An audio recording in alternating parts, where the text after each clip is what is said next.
Bueno, buenos días. Ante todo, agradecer por estar aquí con nosotros el día de hoy en el lanzamiento de Excellence Fertility, en este webinar que vamos a hablar de la importancia de micronutrientes en fertilidad y la baja respuesta ovárica. Para esto contamos con el placer de tener al doctor Ricardo Loret de Mola, que es profesor y director del Departamento de Obstetricia y Ginecología. También es profesor de microbiología, inmunología y biología celular de la Universidad del Sur de Illinois. Y también con el doctor Braulio Peramo, que es el director médico y cofundador de Excellent Fertility y es el director médico del Al Alain Fertility Center en los Emiratos, en Abu Dhabi. Y ha sido director de varias clínicas de fertilidad en España y en el Reino Unido. Bueno, sin más, le paso la palabra a los expertos. Buenos días, Ricardo. Buenos días, Paola. Qué gusto estar aquí con ustedes. Un Muchísimas placer estar gracias. aquí y participar con ustedes y hablar un poco sobre los aspectos de hablar en general de micronutrientes y bueno, y por qué es importante como una terapia complementaria de los tratamientos tradicionales de fertilidad. Braulio, buenos días, ¿cómo estás? Sí, hola, buenos días. ¿Qué tal? Gracias, Paula, por organizar el webinar. Gracias, Ricardo, por hacer el esfuerzo de estar a esta hora con nosotros. Y pido disculpas porque, bueno, lo que pasa con la tecnología, cuando menos te lo esperas, pues falla. Y en este caso es mi cámara de vídeo, que no sé por qué no está enviando la imagen y tampoco se logra compartir pantalla, lo cual, pues me va a tocar hacer la presentación a la antigua usanza, pidiendo pasar la diapositiva cuando llega el momento y Paola me ayudará en ello. Así que muchas gracias. Si os parece, empezamos con la primera presentación. Yo voy a hablar de la baja reserva ovárica, que es pues un problema bastante común en infertilidad. La vemos, es un problema al que nos enfrentamos todos los días en las clínicas los que nos dedicamos a reproducción humana.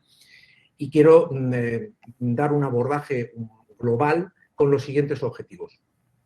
Primero, definir el concepto de reserva ovárica. ¿Qué llamamos reserva ovárica? Segundo, conocer la relación entre la reserva ovárica, la calidad ovocitaria y la fertilidad. ¿Por qué estos tres factores van ligados? Es importante, el siguiente punto, conocer las herramientas clínicas que tenemos para evaluar como ginecólogos la reserva ovárica, y esto es importante no solamente para los expertos en reproducción, que es cuando ya nos llegan las pacientes con los problemas, sino más importante todavía para los ginecólogos generales. Identificar a las pacientes a las que debemos hacer las pruebas de reserva ovárica, fundamental. Una vez que conocemos las herramientas, ¿a quién las tenemos que aplicar? Una vez identificadas las pacientes que tienen baja reserva ovárica, ¿cómo les aconsejamos? ¿Qué les debemos decir? Y por último, ¿cuál es el manejo de las pacientes con baja reserva ovárica? Sé que los objetivos son quizá un poco ambiciosos, pero voy a tratar de sintetizar en los próximos 15-20 minutos todo ello. El envejecimiento ovárico es un proceso biológico. El envejecimiento es un proceso biológico. El ovario es un órgano que está formado por células y moléculas y parte de ese proceso de envejecimiento tiene lugar a nivel celular y molecular. En el ovario en concreto tiene dos efectos. Uno, la disminución del número de folículos. Y el segundo efecto que tiene es la disminución de la calidad de los ovocitos que hay dentro de los folículos. ¿Qué es la reserva ovárica? Bueno, pues definimos la reserva ovárica como el número de folículos que quedan en los ovarios en un momento determinado de la vida de la mujer. Y esta reserva ovárica es el resultado de una combinación de factores, edad, genética, factores ambientales, etc. Vamos a ver en este gráfico, Paola, creo que no te he dicho pasar la siguiente diapositiva. Vale. Sí, por favor, siguiente diapositiva. Perfecto. Vale, bien, Ahora sí. pues fenomenal. Continuamos entonces. En la diapositiva, dos diapositivas antes, Paola, por favor, y continuamos.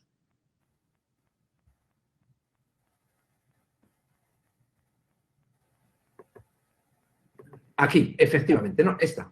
Bien, lo que quiero mostrar en esta diapositiva, la anterior, es cómo evoluciona el número de folículos en el ovario con el paso del tiempo. Y vemos cómo desde el 1.000.000 aproximadamente que hay al nacimiento se van perdiendo por efecto de ese envejecimiento ovárico y al final de la edad reproductiva de la mujer quedan unos pocos folículos disponibles en el ovario. Junto con esta disminución de la calidad se produce una reducción del número de los ovocitos, una reducción de la calidad también. Siguiente diapositiva, por favor. Bien, en la baja reserva ovárica se puede llegar al punto en el que hay un bajo número de folículos de dos maneras, por resumirlas de una manera muy breve. Podemos tener mujeres que han nacido con una reserva ovárica normal, pero que en un momento determinado de la vida tienen una tasa de pérdida de folículos más rápida de lo habitual, y también hay mujeres que, por distintos factores genéticos, etcétera, pueden nacer con menos óvulos de lo esperado. Y, por tanto, estas mujeres van a tener un riesgo de tener una baja reserva ovárica a una edad más temprana, a una edad anterior a la que se podría producir de haber nacido con un número de folículos con una reserva ovárica normal. Siguiente diapositiva, por favor. Bien, ¿qué factores influyen en la reserva ovárica y en la calidad de los ovocitos? Bueno, pues tenemos factores desde genéticos, hay muchas pacientes que son portadoras de una alteración, el síndrome de cromosoma X frágil, por ejemplo. Hay muchas mutaciones que conocemos, cada vez más alteraciones monogénicas en genes relacionados con la ovogénesis, etcétera, mutaciones del gen de la FSH, de la LH, etcétera. Pero luego estos factores no los podemos controlar. Sí que podemos controlar factores ambientales. Fumadoras, por ejemplo, sabemos que tienen una baja reserva ovárica o tienen más riesgo de tener una baja reserva ovárica. Ciertos procesos médicos, en pacientes con endometriosis, factores autoinmunes, pacientes que han tenido cirugías ováricas y que han podido perder, por tanto, una parte del tejido ovárico, factores tóxicos, pacientes que han sido sometidas a quimioterapia y radioterapia, naturalmente suelen tener fallos ováricos precoces, que es el extremo de la baja reserva, el punto final, ¿vale? Y como consecuencia de esta disminución de la reserva ovárica y de la calidad ovocitaria, como hemos comentado antes, se produce una disminución de la fertilidad con el paso del tiempo. ¿Podemos predecir la fertilidad de una mujer basándonos solo en la edad? No. Por eso es importante, o son importantes, las pruebas de reserva ovárica. Siguiente diapositiva, por favor. ¿Qué efectos tiene el envejecimiento ovárico en la fertilidad? Por un lado, la reducción de la fertilidad. Aumento hasta el tiempo del embarazo. Es decir, desde que la mujer decide quiero tener un hijo hasta que se queda embarazada, ese tiempo es más prolongado en pacientes con baja reserva que en pacientes que tienen una reserva normal. Por supuesto, hay un número de pacientes que no llegan a quedarse embarazadas, que es superior en el caso de las pacientes con baja reserva ovárica. Consideramos, como a modo de recuerdo, consideramos que una paciente es infértil cuando lleva más de un año intentando tener hijos sin conseguirlo, si tiene menos de 35 años, pero la consideramos ya infertilidad en solo 6 meses de intentar sin éxito quedarse embarazada para pacientes de más de 35 años. Y este segundo criterio de 6 meses se debería aplicar también a las pacientes con baja reserva ovárica con independencia de su edad, porque sabemos que son pacientes que tienen una fertilidad reducida. Naturalmente también se produce un aumento de la incidencia de abortos y un aumento de la incidencia de niños nacidos con cromosomopatías. ¿Por qué? Porque la calidad de los ovocitos está alterada y está reducida. Pasamos la siguiente, por favor.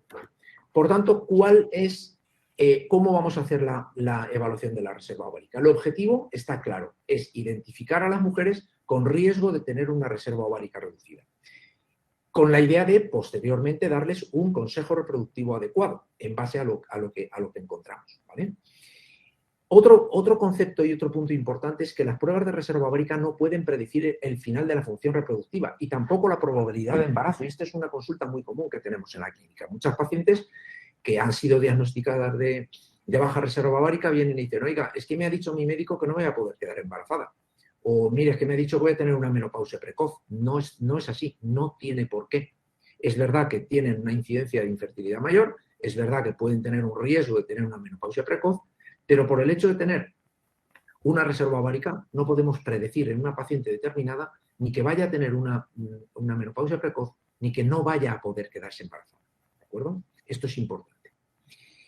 ¿Qué pruebas de reserva ovárica? Siguiente diapositiva, por favor. ¿Qué pruebas de reserva ovárica y de función ovárica tenemos? Por un lado tenemos indicadores de riesgo. Los indicadores de riesgo son factores que nos permiten sospechar, pero que no podemos cambiar, como la edad. Si una paciente viene que tiene 36, 37 años, eso no lo puedo cambiar. Pero sí es un indicador que me puede hacer pensar que esa paciente puede tener una baja reserva y, por tanto, tengo que hacer más pruebas para evaluar cuál es su reserva ovárica. Tenemos pruebas analíticas. La FSH basal, quizás es la que más se utiliza, hecha entre el día 2 y el 4 del ciclo. Estradiol basal, hecho también al principio del ciclo menstrual. El cociente LH-FSH puede ayudarnos. Quizá la más útil clínicamente es la hormona antimuleriana. Hace años también usábamos la inhibina B, la hemos dejado de usar porque la AMH es mucho más precisa. Hay pruebas funcionales, test que son un poco más incómodos para la paciente, el test de clomifeno, el test de GNRH, el test EFOR, que es un test de FSH, y luego pruebas ecográficas, el recuento de folículos antrales, que es básicamente hacer una ecografía y ver cuántos folículos pequeñitos tiene la paciente en los ovarios. Una ecografía Doppler. La ecografía Doppler nos puede ayudar sobre todo a valorar la vascularización del ovario, porque uno de los factores, una de las cosas que vemos en pacientes que empiezan a tener baja reserva ovárica es una reducción del flujo diastólico en los vasos ováricos. Y también, naturalmente, el volumen ovárico es otro parámetro que podemos valorar con la ecografía. A menor volumen ovárico, mayor el riesgo de baja reserva. Bien, de todo.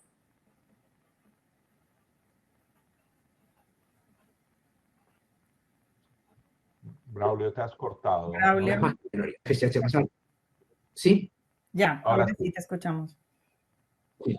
Sí, básicamente la FSH basal, el estradiol basal, el recuento de folículos antrales y la AMH. Estos son los 4 parámetros, los 4 test más importantes para evaluar la reserva ovárica en una paciente.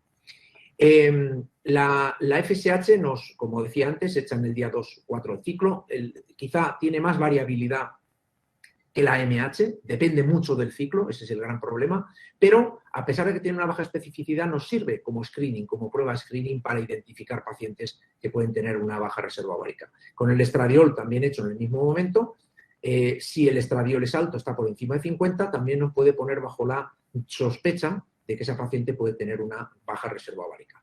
Quizá los 2 parámetros más importantes son estos 2 siguientes, la hormona antimuleriana, AMH, y el recuento de folículos antrales. La hormona antimuleriana es el más específico, tiene la ventaja que la podemos hacer en cualquier día del ciclo. Es estable entre ciclos menstruales, bastante estable, mucho más que la FSH. Y a pesar, bueno, hay varias técnicas con las que la podemos hacer, pero si trabajamos con un mismo laboratorio que tiene estandarizada la técnica y las unidades, realmente no deberíamos tener ningún problema. El recuento de folículos antrales es una técnica sencilla que hacemos con ecografía transvaginal y que, como decía antes, consiste en medir el número de folículos pequeñitos que tiene la paciente en el ovario y si tiene más de 10 podemos descartar razonablemente que tiene una baja reserva, mientras que si el recuento de folículos antrales está por debajo de 10 es otro parámetro que nos tiene que poner bajo la sospecha de que puede haber una baja reserva ovárica. Siguiente diapositiva, por favor. Y aquí vemos cómo se relacionan las pruebas de reserva ovárica que hemos seleccionado, el recuento de folículos antrales, la hormona antimuleriana y la FSH, con la edad. A medida que pasa la edad, lo que vemos es que la FSH tiende a subir, la AMH tiende a bajar y el recuento de folículos antrales tiende a bajar también. Por tanto, se correlacionan muy bien con el proceso de envejecimiento que comentábamos al principio. Siguiente diapositiva, por favor.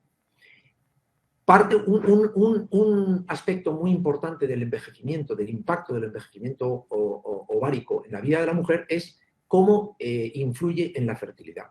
Y claramente vemos en esta gráfica, representamos qué porcentaje de pacientes tienen infertilidad en función de la edad, que como hemos comentado antes, es un indicador, no es una prueba o no es un parámetro que nos sirva para valorar de manera absoluta la reserva ovárica, pero sí tiene una relación. Hay una relación entre reserva ovárica y edad. Y vemos cómo a medida que pasa la edad, el porcentaje de pacientes infértiles que está representado en verde va aumentando y el porcentaje de pacientes fértiles se va reduciendo. Por tanto, ¿qué tenemos que hacer con respecto a las pacientes con baja reserva ovárica. Lo más importante, debemos evaluar la reserva ovárica. ¿Cuándo? A todas las pacientes infértiles, sin excepción. No hay, es quizá el acto médico más importante en cuanto a la evaluación de la fertilidad. Valorar la reserva ovárica en pacientes infértiles. Pero no solamente en pacientes infértiles. Pacientes que no están intentando quedarse embarazadas, por ejemplo, pero que tienen más de 30 años, sabemos que muchas de ellas tienen ya una reserva ovárica, pero no lo saben. ¿Por qué? Porque ni se han hecho pruebas ni han intentado quedarse embarazadas. Por tanto, a estas pacientes debemos aconsejarles que hay que hacer una prueba de reserva ovárica que, dependiendo de la situación clínica, puede ser una FSH, puede ser un recuento de folículos antrales, una MH, pero que la tenemos que hacer.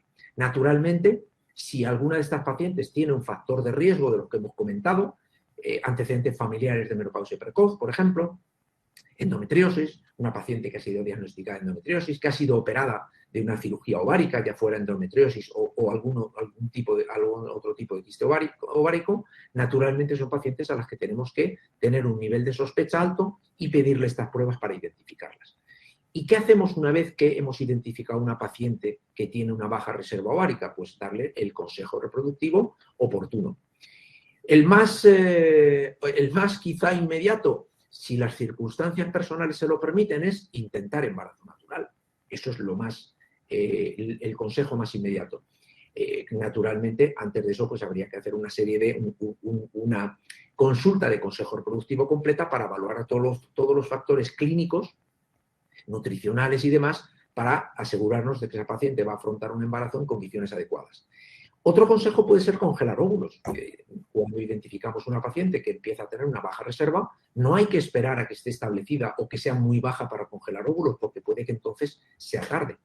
Y naturalmente otra cosa que tenemos que hacer es pues, hacer el seguimiento adecuado de la paciente, ya sea repitiendo las pruebas de reserva ovárica para identificar en un momento determinado que esa paciente puede tener un mayor riesgo y, por tanto, digamos, que ella pueda tomar la decisión de cuándo quiere afrontar la maternidad. En caso de que la paciente quiera intentar embarazo, ¿cuál sería nuestro consejo? ¿Cuál debería ser nuestro consejo a los pacientes? Bien, estas pacientes, con independencia de la edad, deberían intentarlo naturalmente durante no más de 6 meses. ¿Por qué? Porque lo que no sabemos es cómo y cuándo va a cambiar la reserva. No sabemos si la reserva ovárica va a disminuir bruscamente en un periodo de tiempo corto. Y por otra parte, también sabemos que estas pacientes se comportan, con independencia de su edad cronológica, como pacientes con una edad biológica más avanzada. Por tanto, si a las pacientes infértiles en general, cuando tienen más de 35 años, les aconsejamos venir a las clínicas de reproducción, si no se quedan embarazadas en 6 meses, el consejo debe ser exactamente igual para las pacientes con baja reserva ovárica, como digo, con independencia de su edad. Y pasados 6 meses sin embarazo natural, indudablemente fecundación in vitro, porque es la única técnica que puede proporcionarles, que puede darles unas tasas de embarazo bastante razonables y, por supuesto, muy superiores a la concepción natural. Un punto muy importante es, dentro de este consejo y dentro del manejo de las pacientes con baja reserva ovárica, es aconsejarle adecuadamente en cuanto a un adecuado aporte de suplementos nutricionales. El ovario necesita una serie de micronutrientes que son fundamentales para producir y llevar a cabo la función reproductora para la que están diseñados. Por tanto, este aporte de micronutrientes es importante antes y durante el embarazo. Y es particularmente importante en pacientes con baja reserva ovárica. En algún caso, el aporte de ciertos suplementos nutricionales puede no aumentar la reserva, pero puede mejorar la respuesta del ovario en una fecundación in vitro. Naturalmente no podemos esperar una respuesta espectacular o una mejora espectacular. Hay pacientes con baja reserva ovárica que en una fecundación in vitro te dan 3-4 óvulos. Evidentemente es difícil que te lleguen a dar 10 de repente en un ciclo solamente con suplementos nutricionales. Pero en muchas pacientes sí vemos un aumento a 4, 5, a 6. Y en ocasiones un óvulo puede ser la diferencia entre conseguir un embarazo o no. Algunos de los suplementos que utilizamos, la dihidroepiandrosterona, por ejemplo, la melatonina, que es un antioxidante muy potente que tiene una función muy importante en el metabolismo del ovario. Esto es algo que siempre le tenemos que explicar a los pacientes porque a veces se sorprenden al ver que prescribimos la melatonina como tratamiento adyuvante en pacientes con baja reserva ovárica. Y luego hay determinadas plantas, determinados compuestos de fitoterapia, como la salvia officinalis, que también pueden tener un papel importante en mejorar la respuesta de las pacientes con baja reserva a la fecundación in vitro y mejorar su fertilidad. Siguiente diapositiva, por favor. Por tanto, si resumimos el impacto que tiene el envejecimiento ovárico en las pacientes con infertilidad y con baja reserva ovárica, cuando van a fecundación in vitro, claramente el impacto es que tienen una menor tasa de embarazo. Las tasas de éxito en pacientes con baja reserva son más bajas. ¿Por qué? Porque tenemos menos óvulos y porque los óvulos tienen una calidad más baja. Por tanto, menores tasas de embarazo, aumento del riesgo de aborto, porque a veces el embrión no es tan sano como para progresar, digamos, más allá del primer trimestre, y también porque muchas veces el embrión tiene ciertas aneuploidias. Insisto, todo esto como consecuencia solo del envejecimiento ovárico. Y solamente una nota, un apunte, que en pacientes con baja reserva, con independencia de la edad, debemos considerar el análisis de los embriones con diagnóstico genético preimplantacional, precisamente por la alta incidencia de embriones aneuploides. Para verlo de una manera gráfica, en esta diapositiva he presentado las tasas de embarazo de pacientes. Siguiente diapositiva, por favor, Paola.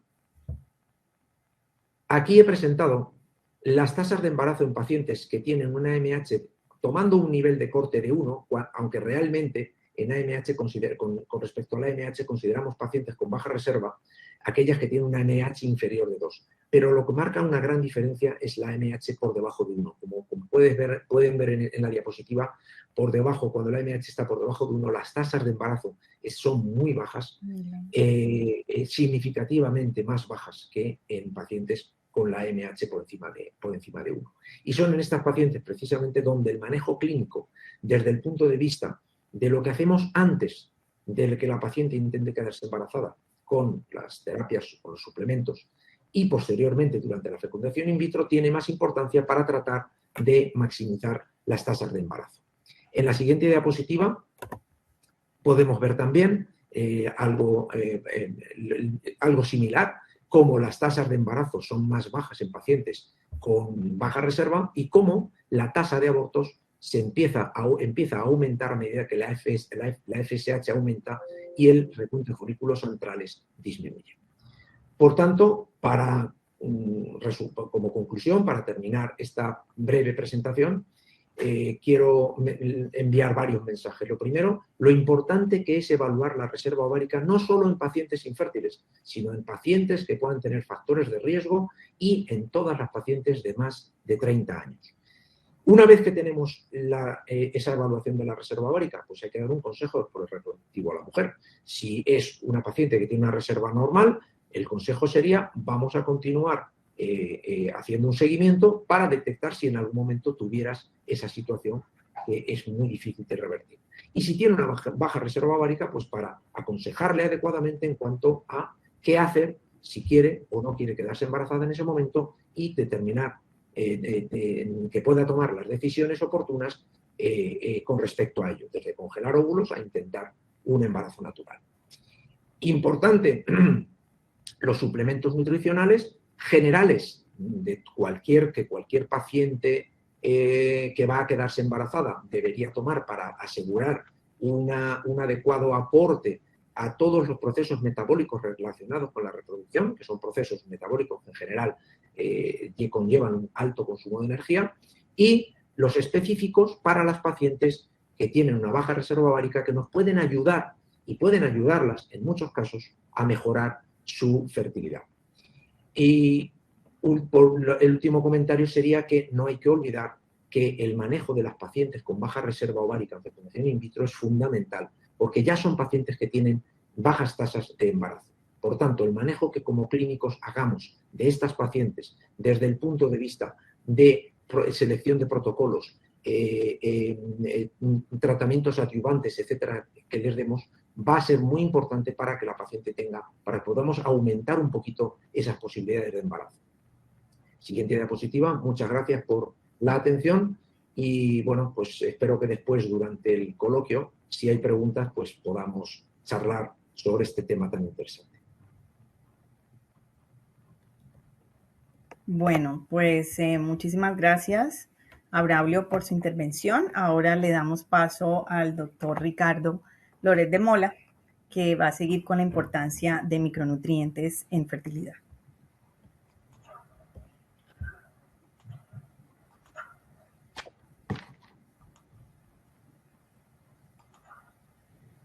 Perfecto. Bueno, de nuevo, muchas gracias, Braulio, por tu excelente presentación y gracias, Paola, por darme la palabra. Espero que todo se pueda ver bien porque yo en mi computadora no alcanzo a ver más que la presentación en sí. Sí, se ve perfecto. No tengo ningún conflicto de interés. Pero es importante, cuando hablamos de fertilidad, hablar sobre todos los diferentes aspectos que pueden ser factores de riesgo para la infertilidad. Y uno de ellos son los aspectos nutricionales. Y siempre hablamos de la obesidad, en particular en mujeres, que cómo puede esto afectar los ciclos menstruales, la ovulación y los resultados de los tratamientos de medicina reproductiva. Y como siempre, le echamos la culpa a las mujeres cuando algo no funciona. Pero los hombres obesos también tienen problemas de fertilidad. De hecho, se ha demostrado que los hombres obesos tienen menos interés en sexo, tienen problemas de disfunción eréctil, la calidad espermática de esos hombres es más baja.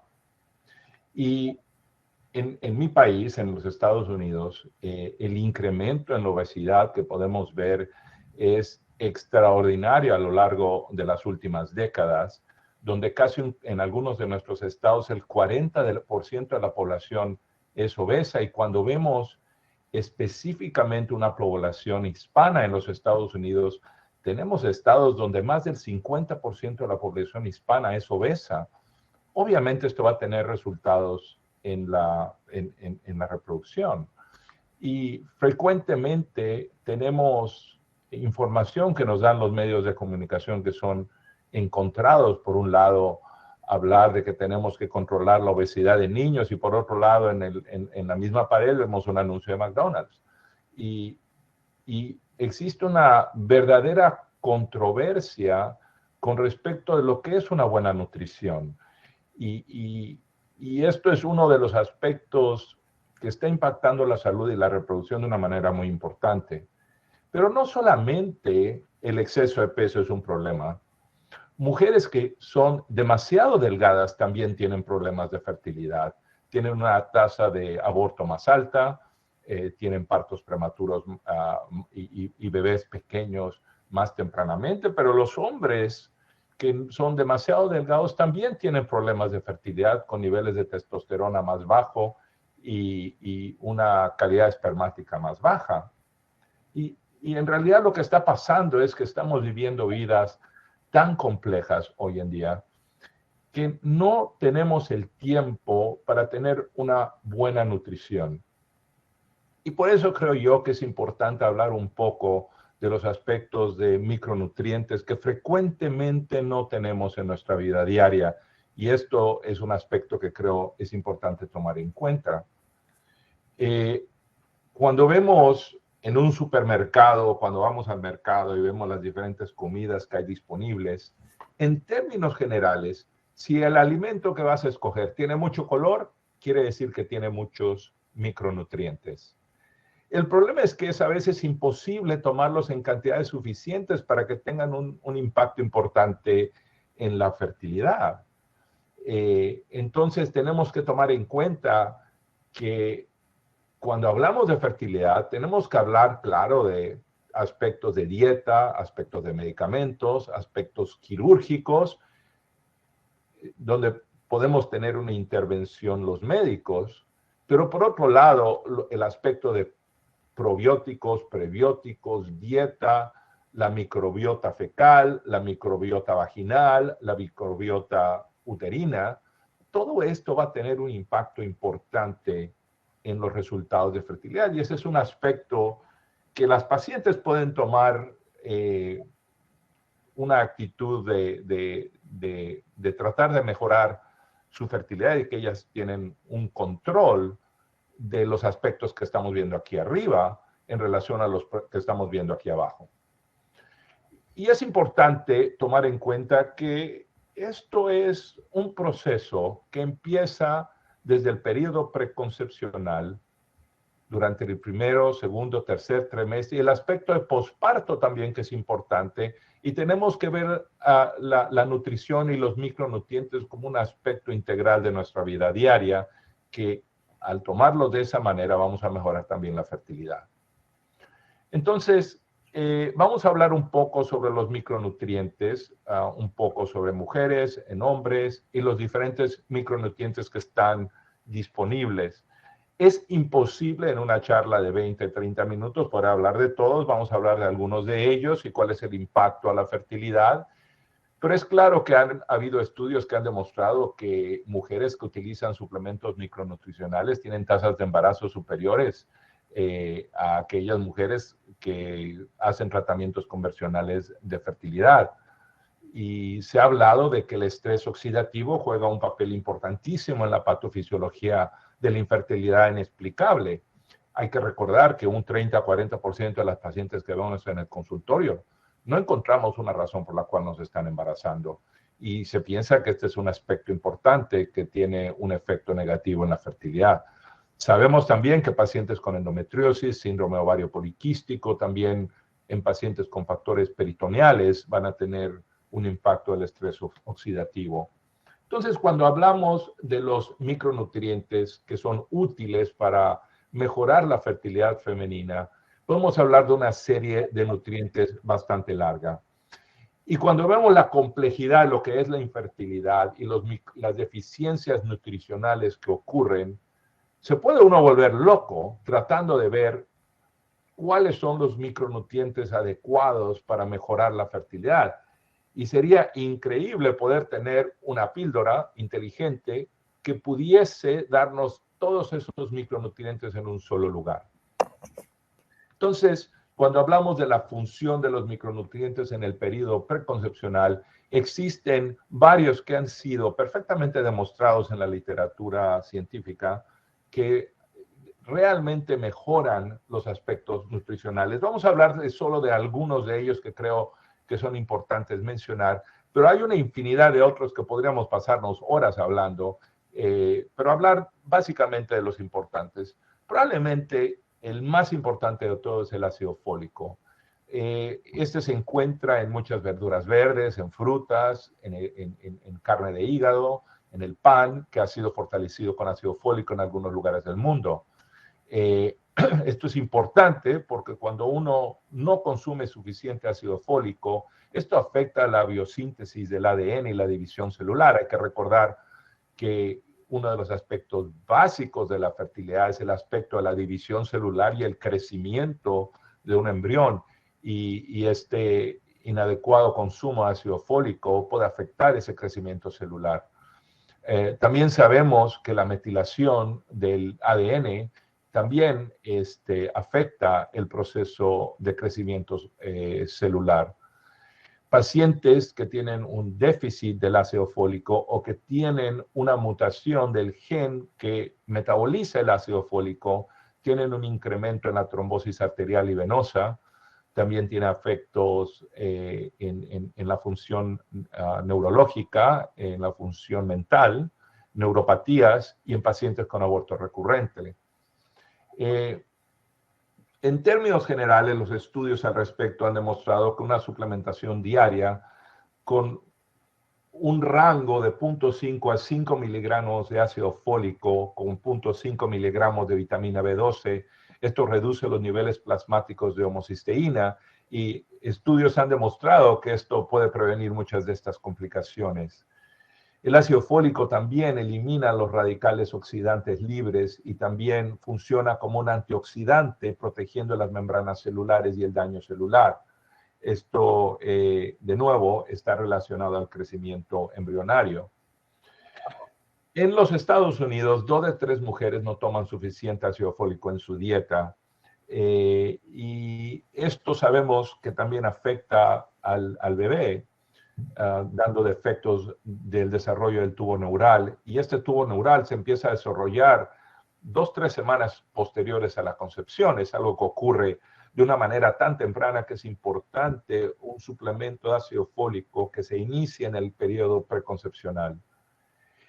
En los Estados Unidos, la recomendación del Colegio Americano de Ginecología y Obstetricia es que las mujeres que quieran embarazarse tomen 1 miligramo de ácido fólico diariamente.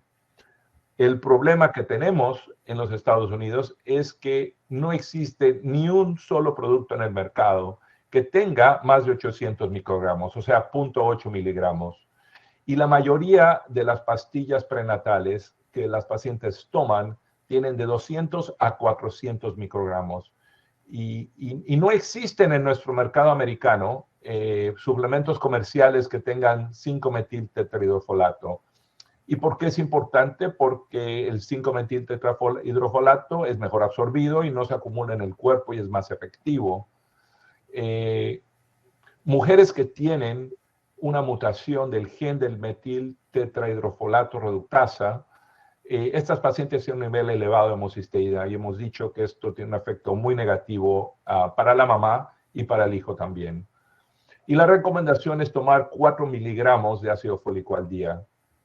En Europa y en España, la prevalencia de esta mutación es bastante alta. En algunas poblaciones puede llegar al 68% y en Italia hasta un 70%. Y esto nosotros lo vemos en la población americana también. Entonces, la suplementación con ácido fólico es básica para la mamá y para el futuro bebé.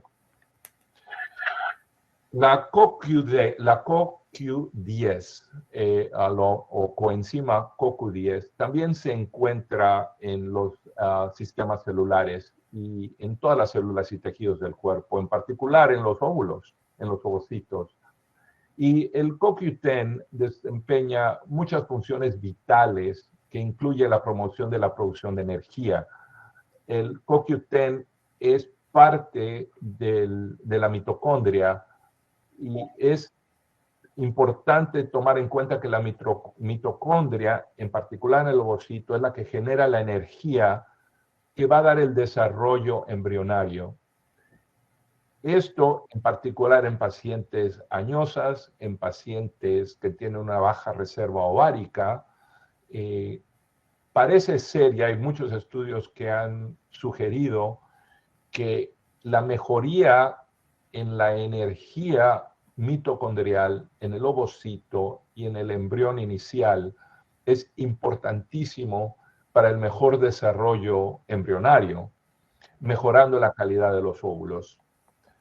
Braulio en un momento mencionó este grupo de pacientes con baja reserva ovárica y esos son pacientes que definitivamente se benefician del CoQ10 y este suplemento es algo que nosotros iniciamos en todas esas pacientes como parte de una función global del manejo de este grupo de pacientes, porque esto no solamente mejora la calidad ovocitaria, sino que también reduce el número de ciclos cancelados y parece ser que también mejora el número de anormalidades cromosómicas en pacientes que se hacen fertilización in vitro. Entonces, yo diría que del punto de vista de importancia, probablemente esta sea el suplemento nutricional más importante después del ácido fólico. Pero existen otros. La melatonina es otro importante, es una hormona que se produce de manera natural por la glándula pineal, que es una glándula que se encuentra en una esquina del cerebro y que es importante porque esta regula también los patrones de sueño.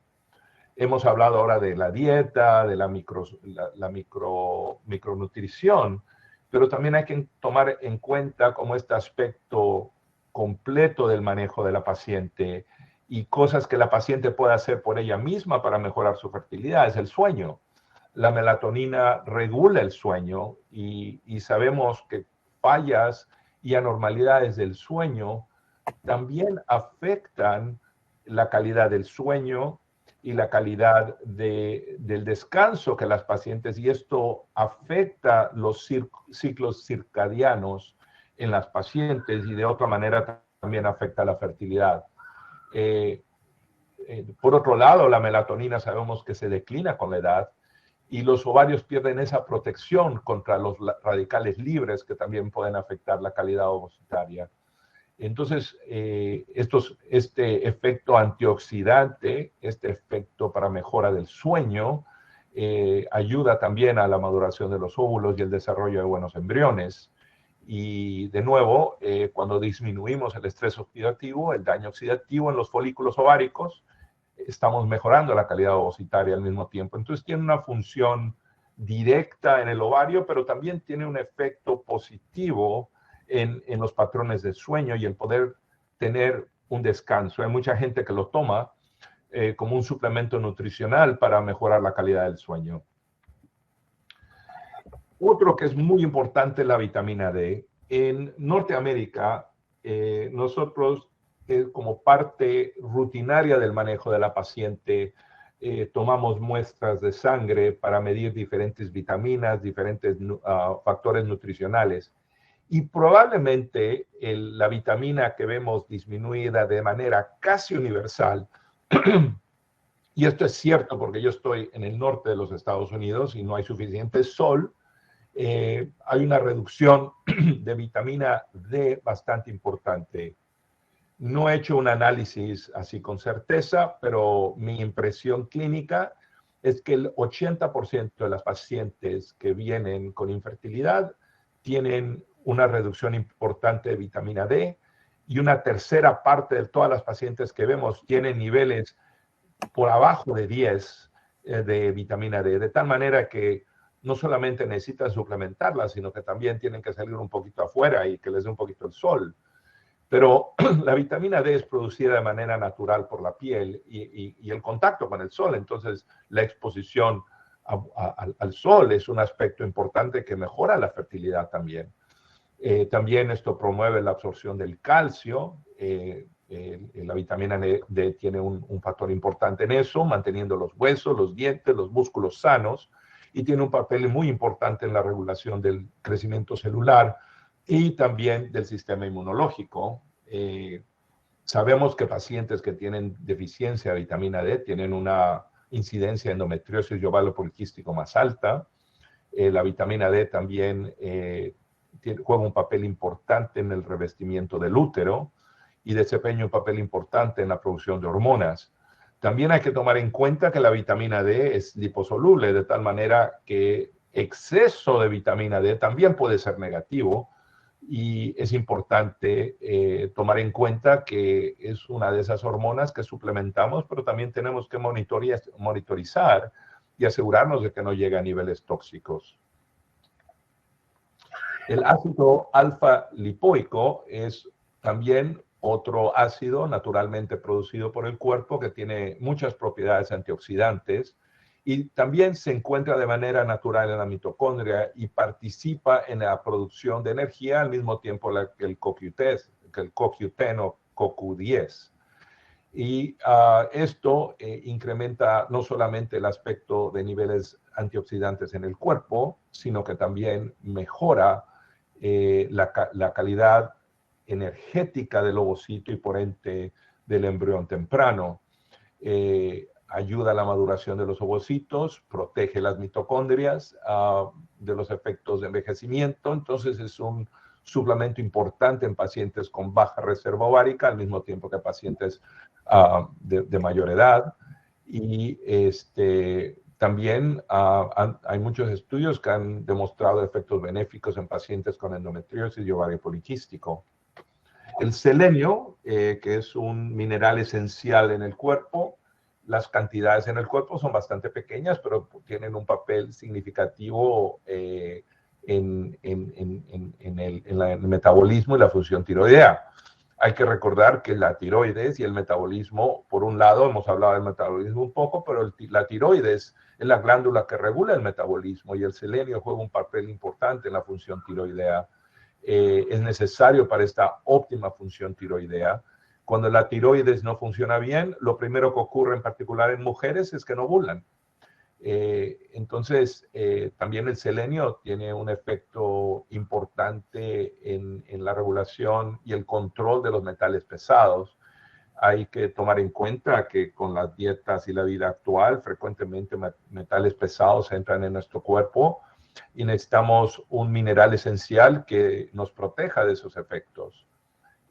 Ayuda al sistema inmunológico, tiene un efecto antioxidante y han habido estudios que han probado que es eficaz en el manejo del ovario poliquístico. También reduce la tasa de pérdida del embarazo. Otra vitamina importante es la vitamina C. Como muchos de ustedes saben, se encuentra en cantidades altas en los cítricos y es probablemente la vitamina antioxidante más importante en el cuerpo. Es hidrosoluble de tal manera que uno no se puede intoxicar con esta vitamina, como puede suceder con vitamina E o con vitamina D, que sí, como son liposolubles, se pueden acumular en el cuerpo si no la tomamos en cantidades adecuadas. En cambio, la vitamina C no. La vitamina C la eliminamos del cuerpo con la orina, pero tiene un valor importantísimo en el control del estrés oxidativo, en la síntesis del colágeno y en el metabolismo de las proteínas y en el sistema inmune. Es importante porque también ayuda para prevenir la anemia y evita el deterioro de la función ovárica que ocurre con la edad. Es el antioxidante más potente que podemos tomar en nuestro cuerpo. Y de nuevo, los aspectos antioxidantes protegen el ovario y protegen los ovocitos y de tal manera que también nos protege los embriones iniciales. Y luego tenemos el complejo B, que son muchísimas vitaminas que están incluidas bajo este grupo de vitaminas. La vitamina B6 y la vitamina B12 son probablemente las más importantes de este grupo porque ayudan a reducir los niveles de homocisteína y de nuevo hemos ya hablado del aspecto del ácido fólico y cómo la homocisteína y el ácido fólico juegan un papel como el yin y el yang y tratar de mantener los niveles de homocisteína bajos es algo importante en particular para prevenir los abortos de repetición. La vitamina B6 contribuye también a la fase lútea del ciclo de la ovulación y en la producción de progesterona. Y muchos pacientes reportan una mejoría en los síntomas premenstruales cuando toman el complejo B de vitaminas. El zinc es el segundo oligoelemento más abundante en nuestro cuerpo y es fundamental para el desarrollo de las células inmunes. Este mineral también es fundamental para la salud de la piel, la síntesis del ADN, la producción de proteínas y tiene un papel importante en el crecimiento y división celular. Participa en el metabolismo de la hormona tiroidea junto con los otros micronutrientes que hemos hablado. Ayuda a regular el efecto de la insulina para controlar el azúcar en la sangre. Sabemos que la diabetes y la hiperinsulinemia tienen un efecto importante negativo en la función ovárica y ovulación. Y también es un antioxidante poderoso que ayuda también a los síntomas del síndrome premenstrual. La vitamina E, otra vitamina liposoluble, de nuevo, no se puede tomar en exceso porque puede tener un efecto tóxico cuando se toma en cantidades demasiado elevadas y es también otro poderoso antioxidante junto con la vitamina C y ayuda a proteger las células contra el daño de estrés oxidativo. Reduce este estrés oxidativo, reduce el riesgo de anormalidades congénitas y también en algunas pacientes con endometriosis ayuda a reducir el dolor pélvico y hay evidencia que también previene las complicaciones del embarazo como es la preeclampsia. El hierro es otro oligoelemento que es importante en la anemia y en la formación de células rojas. y la oxigenación de la sangre y el transporte de oxígeno a todos los tejidos del cuerpo. Es esencial para el correcto desarrollo de los ovocitos, para ayudar a la infertilidad anovulatoria y para dar oxígeno adecuado a los órganos reproductivos y al futuro hijo. Este es importante para el desarrollo placentario y del feto. Pues bien, en los hombres, los micronutrientes también tienen un efecto importante porque los micronutrientes ayudan en la maduración del esperma, en la motilidad espermática, en la cuenta espermática y en la producción de hormonas sexuales. Y también previene el daño espermático oxidativo, en particular el daño del ADN en el esperma, que sabemos que reduce las tasas de embarazo, tanto espontáneo como de reproducción asistida.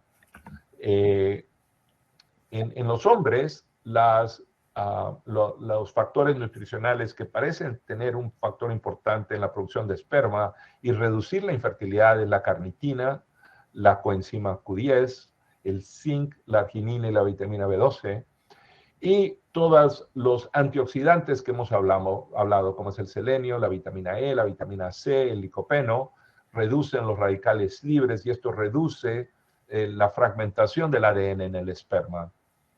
Y en hombres, estas 4 en particular probablemente tengan un efecto muy importante en la calidad espermática y en la suplementación de micronutrientes en los hombres también. Probablemente esas sean las 4 más importantes. De nuevo, es importante tomar en cuenta que hay aspectos que nosotros como médicos podemos influenciar, como es la cirugía, los tratamientos con medicamentos, los tratamientos de fertilidad, tanto invasivos como no invasivos. Pero nuestras pacientes tienen algo de control sobre su estilo de vida, su dieta, los prebióticos, los probióticos, la dieta, la microbiota fecal, la microbiota vaginal y uterina. Y de nuevo, estos son aspectos que creo yo las pacientes tienen algo de control y es algo que ellas pueden utilizar para mejorar no solo su calidad de vida, sino su fertilidad. De nuevo, les mando un saludo desde los Estados Unidos y les agradezco muchísimo su atención. Bueno, muchísimas gracias, Ricardo, y muchísimas gracias, Braulio, por su excelente intervención en el día de hoy. Ahora, bueno, no le quitaré mucho tiempo a la gente, hablaremos un poco de quiénes somos en Excellence Fertility y de nuestros productos.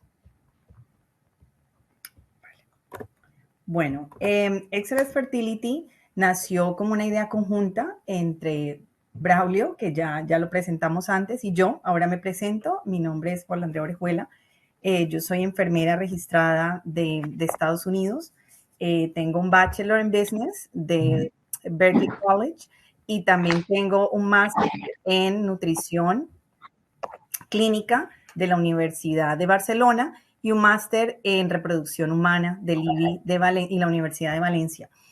Entonces, yo también fui paciente de fertilidad y mientras fui paciente me di cuenta que en España estábamos un poco atrás en suplementación y que en otras partes del mundo había mucha literatura, había productos. Entonces, eso me llevó a hacer un poco de investigación y en ese momento conocí a Braulio y me di cuenta que tenía la misma inquietud. Él venía haciendo investigación hace tiempo y venía usando suplementación en su consulta con sus pacientes con muy buenos resultados. Y de allí nació la idea para Excellence Fertility. Nos rodeamos de un comité de expertos, así nació el comité científico, que bueno, lo constituyen el doctor Ricardo, que ya lo presentamos, la doctora Somik Bene, que es una doctora en inmunología celular y molecular y nutricionista en el Reino Unido, Beatriz Luque, que es una farmacéutica especialista en suplementos nutricionales. También tenemos a Sara Grau Sánchez, que es una directora de un laboratorio y es química especialista en suplementos alimenticios. Y tenemos a Noelia Valladolid Baringo, que es una psicóloga general sanitaria especialista en fertilidad. Y es muy importante porque ella nos dio un poco de la forma de ver y de la salud mental de las pacientes, que sabemos que es muy importante en este tipo de procesos. Bueno, ahora vamos a hablar un poco, bueno, entonces de ahí nació la idea de crear unos productos que fueran transparentes, una línea de productos completos. Queríamos que tuvieran alta trazabilidad, por eso buscamos un laboratorio que tiene que tiene todos los permisos y todos los reglamentos, que está localizado en Barcelona. Todos nuestros ingredientes provienen de la Unión Europea. Somos una empresa comprometida con el medio ambiente también y por eso decidimos alejarnos de los plásticos y todo nuestro packaging está compuesto de botes de cristal que son reciclables y también las cajas son completamente libres de plástico. Entonces, básicamente queríamos garantizar calidad, queríamos tener honestidad en nuestros productos, por eso en nuestra web las pacientes y los profesionales de la salud podrán ver cada ingrediente. No utilizamos aditivos, ni utilizamos colorantes, ni saborizantes. Bueno, ahora vamos a hablar un poco del primer producto. Vamos a empezar con una línea inicial para la mujer. Nuestro primer producto son las vitaminas prenatales de Excellence Fertility. Bueno, el doctor Ricardo ya ha hecho una explicación espectacular acerca de cada nutriente, entonces yo voy a hacer un poco general. ¿En qué nos diferenciamos las vitaminas prenatales de Excellence Fertility de las que hay en el mercado, sobre todo en España y en la Unión Europea? Somos las únicas que tenemos colina, que es un nutriente recomendado por la Asociación Americana de Medicina, la AMA, y por la European Food Safety Agency, la EFSA, como un nutriente esencial para el embarazo. Se estima que menos del 10% de las embarazadas obtienen la ingesta óptima de este nutriente al día. Por eso decidimos incluirlo. Tenemos 17 vitaminas y minerales esenciales. También utilizamos metilfolato, que como explicó el doctor Ricardo antes, es la forma activa del folato. El ácido fólico, aunque es la más conocida, es la forma sintética. Entonces, el cuerpo para absorber este ácido fólico tiene que hacer un proceso y convertirlo en metilfolato.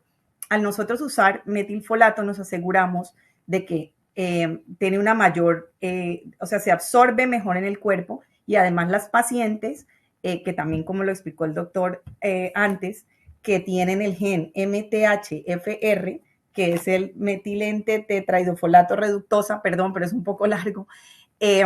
Estos pacientes que no asimilan el ácido fólico tienen una mejor respuesta al metilfolato y así impedimos la acumulación de ácido fólico que puede causar acumulación de homocisteína, que les puede traer después complicaciones no solo para conseguir el embarazo, sino durante el embarazo también.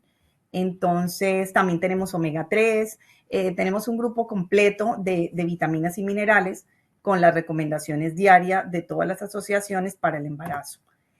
Seguimos con Excellence Fertility Mujer. Bueno, Excellence Fertility Mujer es un boost, es una fórmula completa de vitaminas, minerales esenciales y antioxidantes que le da un boost a la fertilidad femenina.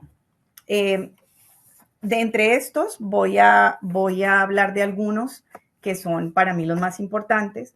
Como ya dijimos, también tiene metilfolato, tiene coenzima Q10, que es para la calidad de óvulos, embriones, selenio y zinc, que soportan la función tiroidea, especialmente en la transformación de T4 a T3. Tenemos melatonina, acetilcisteína y mioinositol. Mioinositol es beneficioso para pacientes que tienen ovario poliquístico porque nos ayuda a reducir la resistencia a la insulina. También tenemos probióticos que nos ayudan a mantener el equilibrio y la salud del tracto genital. Y después seguimos con nuestro último producto, que es el más innovador, es el Excellence Bajas Respondedoras. Es el único producto que hay en el mercado desarrollado para este tipo de mujeres que tienen una baja respuesta a los tratamientos y a los medicamentos de fertilidad, que fue las que explicó Braulio antes. Este suplemento aporta una dosis óptima de nutrientes para ayudar a disminuir el estrés oxidativo y reducir la inflamación. ¿Qué ingredientes tenemos en Excellence Bajas Respondedoras que nos pueden ayudar a hacer todo esto? Bueno, tenemos resveratrol y salvia que nos ayudan a incrementar el número de folículos para un correcto desarrollo de los embriones y tener estos embriones de mejor calidad. También tenemos melatonina, acetilcisteína, que optimizan la evolución de los embriones, de los óvulos, y favorecen la desintoxicación. También tenemos, en algunos, podrán notar que algunos de los ingredientes se repiten. tratamos de que nuestros productos fueran complementarios, que una paciente se puede tomar Excellence Mujer y Excellence Baja Respondedoras o Excellence Mujer y Excellence Prenatal, y siempre va a estar dentro de los límites recomendados de las cantidades que son recomendadas para fertilidad. Bueno, ya con esto les doy a todos las gracias por haber estado con nosotros hoy. Muchísimas gracias a Ricardo, a Braulio por su excelente intervención. Los invito a que nos visiten en www.excellencefertility.com, donde vamos a tener una explicación de cada producto, de cada ingrediente, de por qué usamos ese tipo de ingrediente. Se pueden poner en contacto con nosotros, que estaremos encantados de escuchar sus sugerencias y sus recomendaciones, y les deseo a todos unas felices fiestas y muchísimas gracias por estar con nosotros hoy. Hasta luego, Braulio. Hasta luego, Ricardo. Un saludo. Muchísimas gracias.